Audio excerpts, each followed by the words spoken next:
"Get out! You can't afford this place," Sophia Jenkins shouted as security escorted Emma Taylor from the Wellington Grand Hotel. Guests stared as the blonde woman in jeans and worn boots stumbled outside. Minutes later, Alexander Taylor's midnight blue Bentley pulled up. The hotel's new owner had arrived, and he'd just witnessed his wife's humiliation. 1 hour earlier, Emma Taylor tucked a strand of honey-blonde hair behind her ear as she stepped out of the taxi. Pulling her navy cap lower over her eyes, she gazed up at the gleaming facade of the Wellington Grand Hotel. Massive crystal chandeliers sparkled through the tall windows, casting a golden glow onto the pristine sidewalk where uniformed doormen stood at attention. She adjusted her burgundy cashmere sweater, smoothed her designer jeans, though no one would recognize the subtle brand, and hoisted her modest canvas bag onto her shoulder. Emma didn't look like the typical Wellington Grand guest, and that was exactly what Alexander had suggested. "Just observe," her husband had said that morning as he kissed her goodbye. "I need honest eyes on this acquisition. The management doesn't know I'm sending you. They've never met either of us." Alexander Taylor had built his hotel empire from nothing, acquiring struggling properties and transforming them into profitable gems. The Wellington Grand was his latest purchase, a once prestigious establishment that had fallen into decline despite its opulent appearance. Emma took a deep breath and walked toward the entrance. The doormen exchanged glances, their smiles tightening as they assessed her casual attire. One reluctantly opened the door with a curt, "Welcome to the Wellington Grand." His tone suggested she might be lost. Inside, the lobby was a testament to old-world luxury: marble floors, gilded mirrors, and plush velvet furnishings. Well-dressed guests milled about, their designer luggage and couture outfits making Emma's simple clothing seem even more out of place. At the reception desk, a young man named Ryan Cooper looked up from his computer. His professionally pleasant expression faltered when he saw Emma.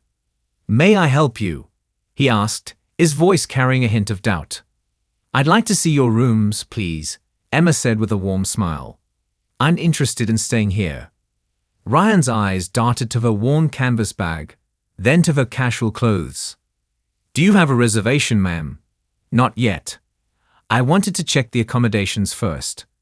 His fingers hovered over his keyboard. "Our standard rooms begin at $900 per night. Suites start at $3,200. Emma nodded, undeterred. "That's fine. I'd still like to see what's available." Before Ryan could respond, a sharp voice cut through the conversation. "Is there a problem here?" Sophie Jenkins, the hotel's director of operations, approached with measured steps. At 52, she embodied corporate elegance: tailored black suit, diamond necklace, and not a silver hair out of place. Her practiced smile didn't reach her eyes as she assessed Emma. "No problem," Emma replied. "I was just asking to see your available rooms." Sophia's gaze swept over Emma's appearance, her expression hardening. "I see. Ryan, I'll handle this." She turned to Emma. "Ma'am, the Wellington Grand is a 5-star establishment. Our clientele expects certain standards." Emma met Sophia's gaze evenly. "I understand. I'm still interested in seeing your rooms." Sophia's smile tightened. "Perhaps another hotel would better suit your budget. The Comfort Inn down the street offers very reasonable rates." The dismissal hung in the air. Several nearby guests glanced over, some with embarrassment, others with thinly veiled amusement. Emma stood her ground. "I'd prefer to stay here, if that's all right." Sophia's smile vanished completely. She leaned in, lowering her voice. "Let me be blunt. We cater to a specific clientele. Your appearance suggests you would be more comfortable elsewhere." Emma felt her cheeks flush, but kept her composure. "I can assure you the cost isn't an issue." Sophia raised a perfectly shaped eyebrow. "Ma'am, this isn't about money. It's about maintaining our atmosphere. Now, if you'll excuse me, I have actual guests to attend to." As she walked away, Emma heard Sophia murmur to Ryan, "Keep an eye on her. She looks like she's casing the place." The investigation Emma wandered through the hotel's public areas, noting every detail despite the increasingly hostile stares from staff.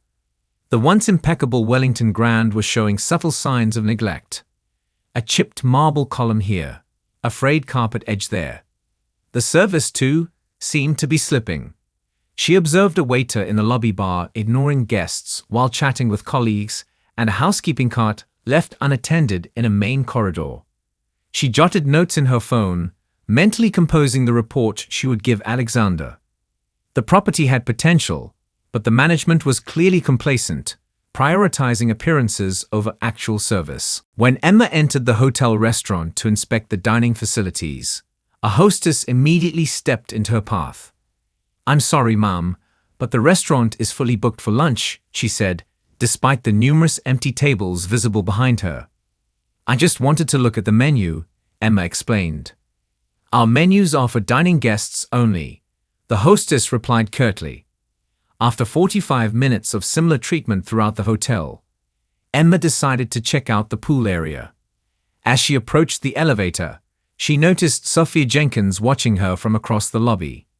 The woman's lips were pressed into a thin line as she whispered to Diana Montgomery, the hotel's director of hospitality, and pointed in Emma's direction.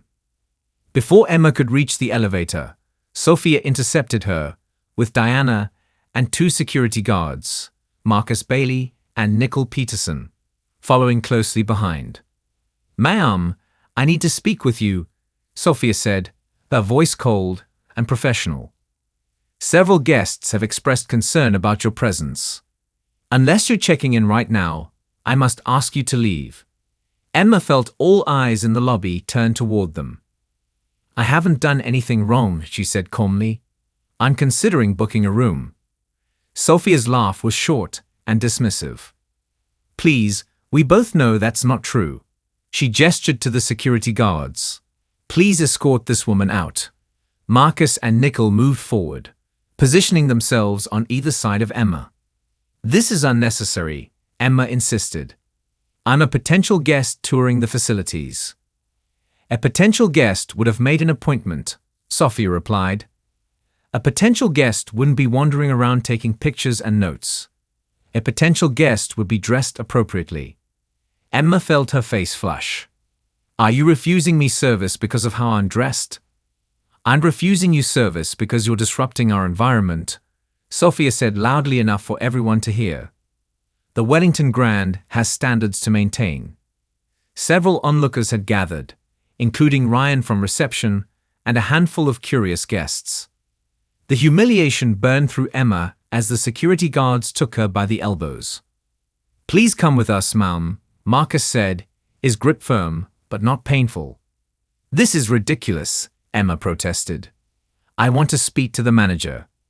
Sophia's smile was razor-sharp. "I am the manager, and I've made my decision." As they walked Emma toward the exits, Sophia continued, "This is a hotel for people who can afford luxury, not for window shopping or whatever it is you're doing. Perhaps next time, dress for the occasion." The lobby had gone quiet, all eyes on the unfolding scene. Emma felt a mixture of anger and embarrassment wash over her. Alexander had warned her that the management needed an overhaul, but she hadn't expected this level of rudeness. At the grand entrance, Sophia stepped in front of Emma one last time, straightening her diamond necklace as she delivered her final insult. "We've had your type before," she said with a condescending smile. "Coming in to gawk at how the other half lives. It's pathetic, really." Emma met her gaze evenly. "You might regret this." Sophia's laugh echoed across the marble floor.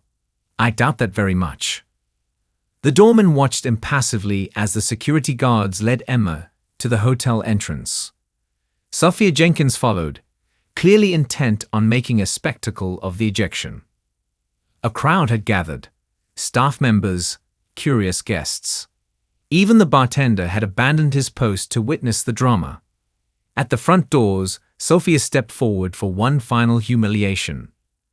"Let me make something perfectly clear," she announced loudly, her voice echoing through the now silent lobby.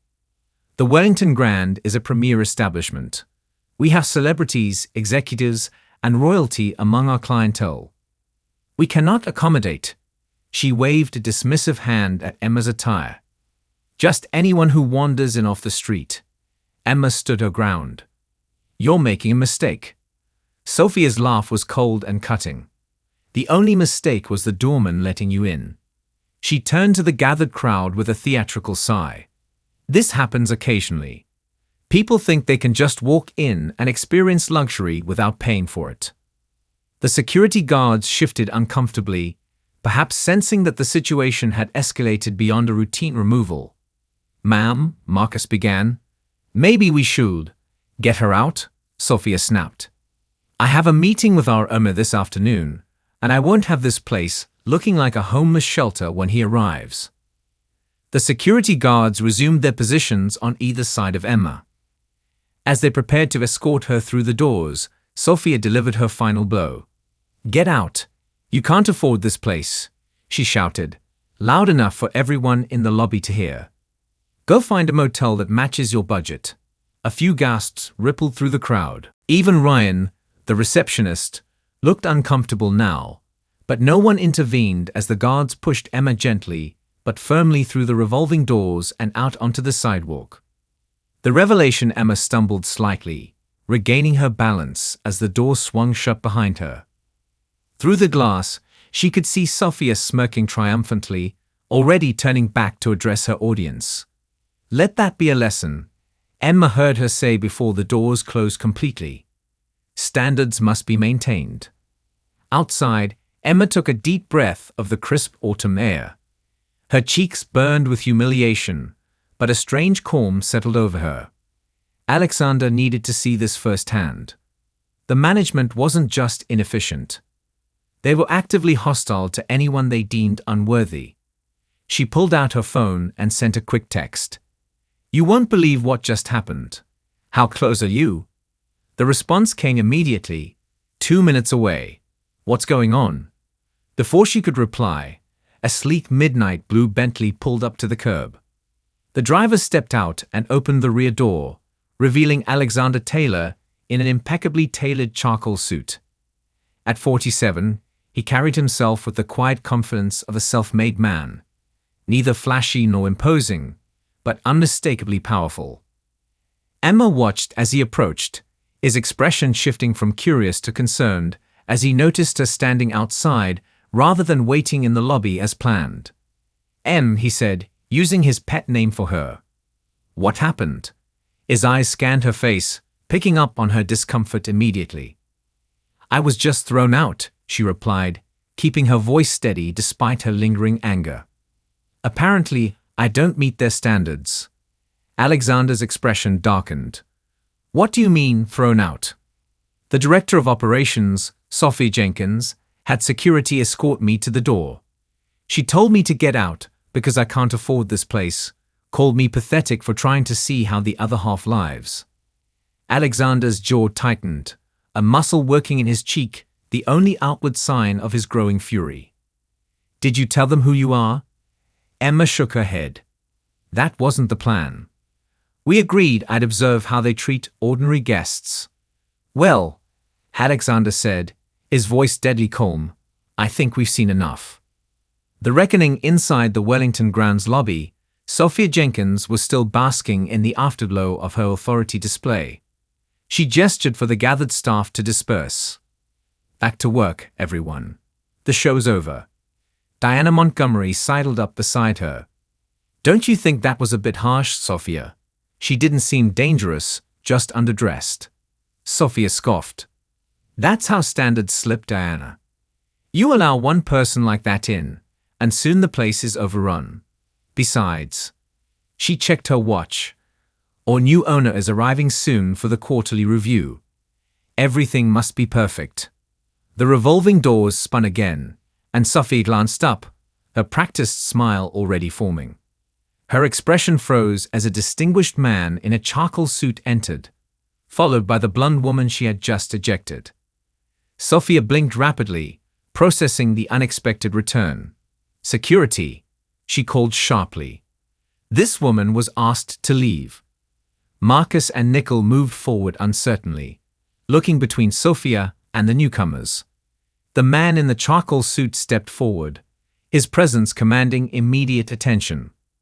"That won't be necessary," he said, his voice quiet but carrying across the suddenly silent lobby. Sophia approached, extending her hand. "I apologize for the disturbance, sir. We're handling it. I'm Sophia Jenkins, Director of Operations. Are you checking in today?" The man ignored her outstretched hand. "I know who you are, Miss Jenkins. The question is, do you know who I am?" Sophia faltered, her smile wavering. "I don't believe we've had the pleasure." "Alexander Taylor." The name dropped like a stone into still water. Sophia's face drained of color. "Mr. Taylor, our new owner. We weren't expecting you until 3 o'clock. Yes, I decided to arrive early." His gaze was steady, unrelenting. "And this," he gestured to Emma, "is my wife, Emma Taylor." A collective gasp rippled through the lobby. Ryan at reception looked like he might faint. Diana's hand flew to her mouth. Even the security guards took an involuntary step back. Sophia Jenkins stood frozen, her mouth working silently as she tried to process the catastrophic revelation. "Your wife," she finally managed, her voice barely above a whisper. "Yes," Alexander confirmed. "The woman you just had escorted out of my hotel. The woman you told to get out because she can't afford this place. The woman you called pathetic for wanting to see how the other half lives." Each repeated insult landed like a physical blow. Sophia's face cycled through shock, disbelief, and growing horror. "Mr. Taylor, I had no idea. If I had known." "That's precisely the problem, isn't it?" Alexander interrupted, his voice deceptively calm. "You believed my wife was someone of no consequence, so you treated her with contempt. Tell me, Miss Jenkins, is that the standard of service at the Wellington Grand, to judge guests by their appearance?" Sophia's professional composure crumbled completely. "Sir, please, there's been a terrible misunderstanding." "No misunderstanding at all," Alexander replied. "In fact, you've been remarkably clear about your values and the culture you've created here." He turned to address the gathered staff, his voice carrying throughout the lobby. "My wife spent the morning observing this hotel at my request. She was evaluating the property, the service, and the overall experience as an ordinary guest might. What she encountered was discrimination, rudeness, and ultimately public humiliation." Sophia Jenkins stood trembling, her career visibly disintegrating before her eyes.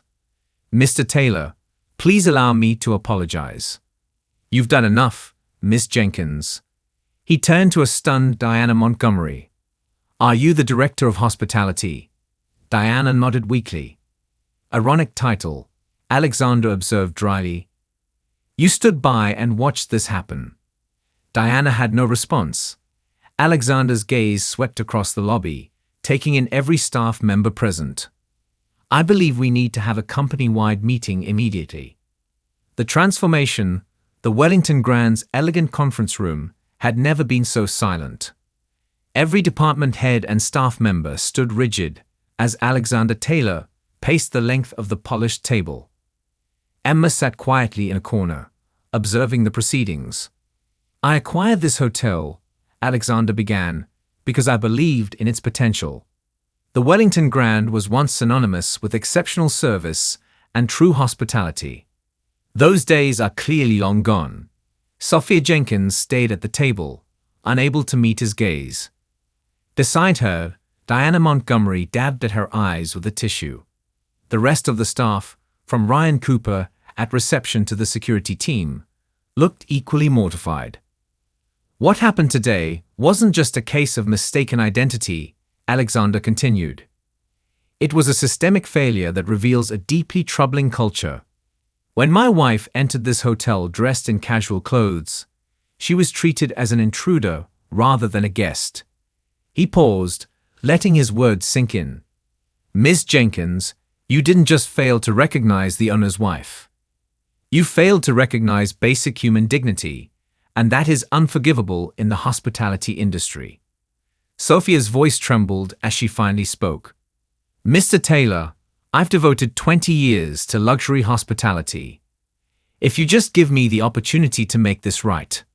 That's just it, Alexander interrupted. You've had that opportunity every day, with every guest. Based on what I witnessed today, and my wife's detailed observations from this morning, you've consistently chosen status over service, appearance over authenticity. He turned to face the entire room. How many potential guests have been treated poorly because they didn't look right?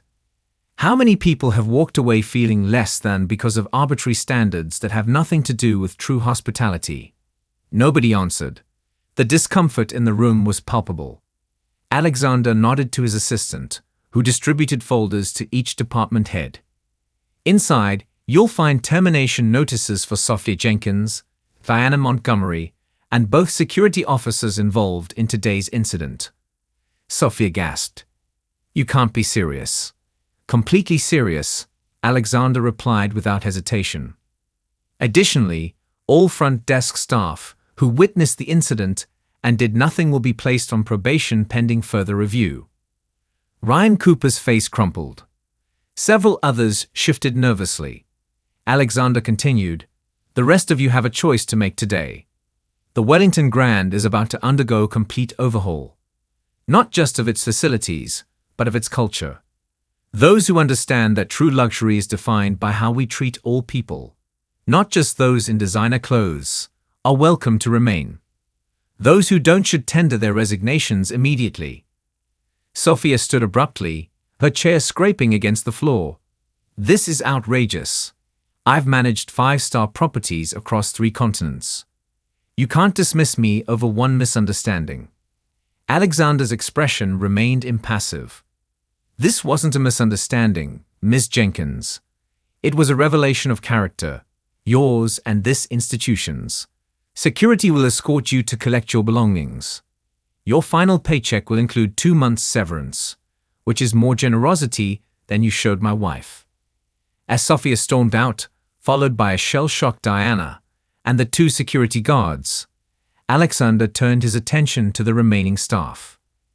Effective immediately, the interim manager will be. He consulted his notes. Jonathan Reynolds from our Chicago property. He'll arrive tomorrow to begin the transition. In the meantime, I suggest you all reflect on what true hospitality means. He gestured to Emma, who joined him at the front of the room. My wife and I built our company on a simple principle. Everyone deserves respect, regardless of their appearance or perceived status. That's the standard I expect at every property bearing the Taylor name, and the Wellington Grand will be no exception. The meeting concluded, leaving the remaining staff to process the seismic shift that had just occurred. As Alexander and Emma exited, the once proud Sophia Jenkins was being escorted to her office by building security. Her career at the Wellington Grand finished in a matter of minutes. 1 month later, the Wellington Grand's lobby hummed with a different energy. Gone was the stifling atmosphere of exclusivity, replaced by a genuine warmth that greeted every guest, regardless of appearance or pedigree. Emma Taylor, dressed in the same casual style that had caused such consternation a month earlier, sat in a plush armchair, observing the transformation. Beside her, Jonathan Reynolds, the interim manager who had proven so effective that Alexander had made his position permanent, reviewed the latest guest satisfaction scores. Up another 15%, Jonathan said, unable to contain his smile. We're now outperforming every other hotel in the Taylor portfolio. Emma nodded, watching as a young receptionist warmly welcomed an elderly couple in worn travel clothes, showing them the same deference previously reserved for celebrities and executives. It's not just the scores that have improved, she noted. Look at our occupancy rates. Jonathan flipped through his tablet. 94%, even with the rate increase.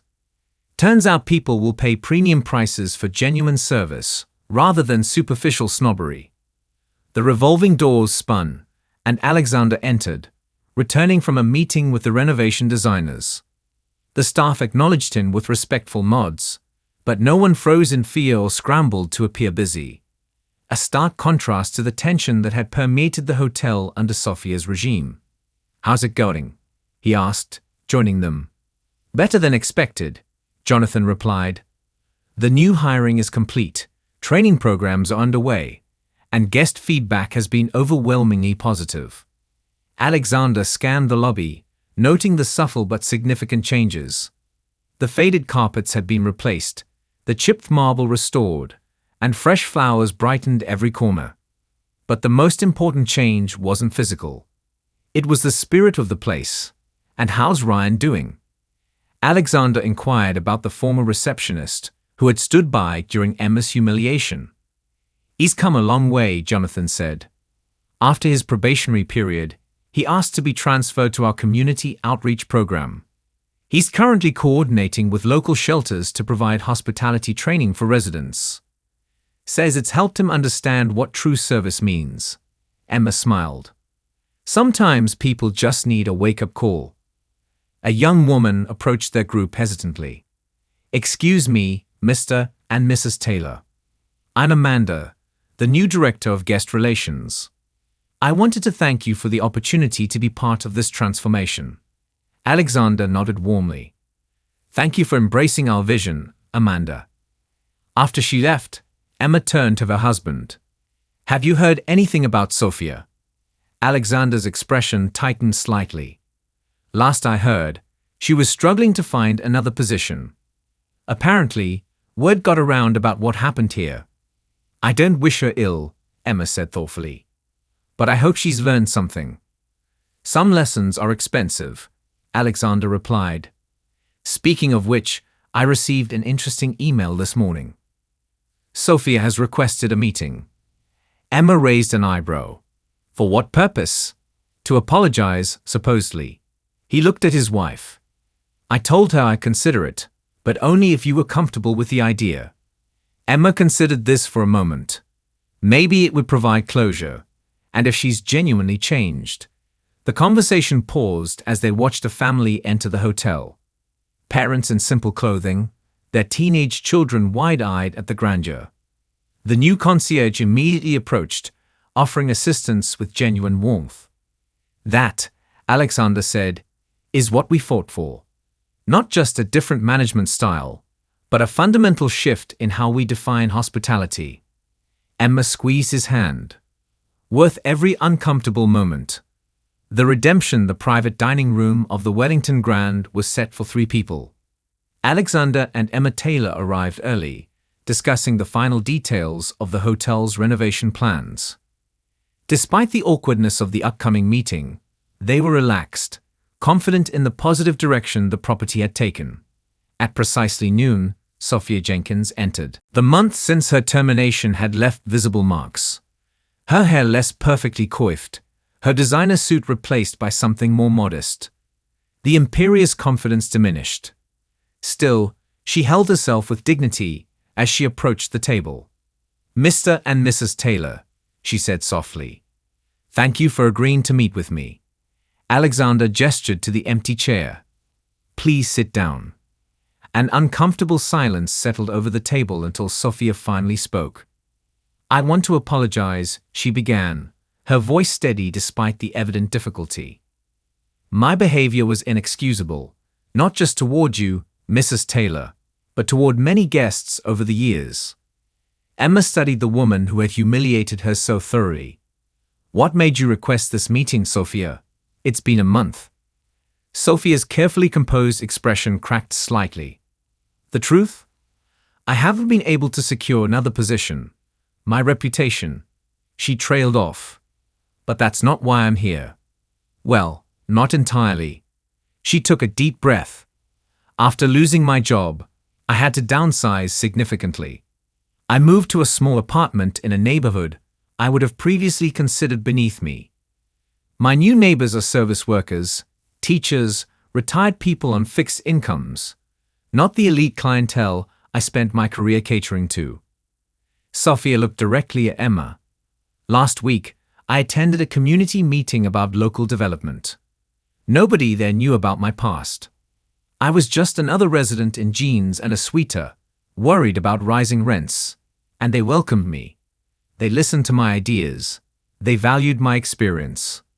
Her voice softened. It made me realize how wrongly I've judged people based on appearances, and how much I missed by creating those artificial barriers. Alexander and Emma exchanged glances. I appreciate your candor, Alexander said, but I'm curious what you're seeking from this meeting. Sophia straightened her shoulders. Not a job, if that's what you're thinking. I understand that bridge is thoroughly burned. I simply wanted to apologize face to face, and perhaps she hesitated, to offer some insights about the previous management structure that might help with your reorganization. Emma leaned forward. Did you learn anything from this experience, Sophia? Truly learn? Yes, Sophia replied without hesitation. I learned that true class has nothing to do with clothes or money or status. It's about how you treat people or people, she smiled ruefully. A lesson I should have learned long before a public firing at my age. Alexander studied her for a moment. The hotel industry is forgiving of many things, but not cruelty. Though, however, everyone deserves a second chance to redefine themselves. He slid a business card across the table. Jonathan Reynolds is launching a mentorship program for hospitality students from disadvantaged backgrounds. They need advisors with industry experience. If you're genuinely interested in redemption, that might be a place to start. Sophia picked up the card, genuine gratitude in her eyes. Thank you. I don't deserve your kindness. That's the point, Emma said gently. True hospitality isn't about what people deserve. It's about treating everyone with dignity, regardless of what they're wearing or where they come from. The lesson: have you ever been judged based on your appearance, or perhaps misjudged someone else? The way we treat people speaks volumes about our character. Remember, true class isn't about designer clothes or expensive accessories. It's about showing dignity and respect to everyone. The Wellington Grand transformed not just its physical space, but its heart. And in the process, it changed the lives of everyone involved, from the humiliated receptionist who found purpose in community service, to the once arrogant executive who discovered humility in her fall from grace. As Alexander and Emma Taylor watched their vision of true hospitality unfold, they knew that some lessons, though painful, were worth learning. And sometimes, the most valuable transformations come not from renovation budgets, but from a simple shift in perspective. Remember, appearances can be deceiving, but kindness never goes out of style. If you enjoyed this story, don't forget to hit the subscribe button and become a part of our Everyday Life Stories community, where we celebrate quiet strength, real struggles, and unexpected victories. Where are you watching from? Drop a comment below. We love hearing from our amazing viewers around the world.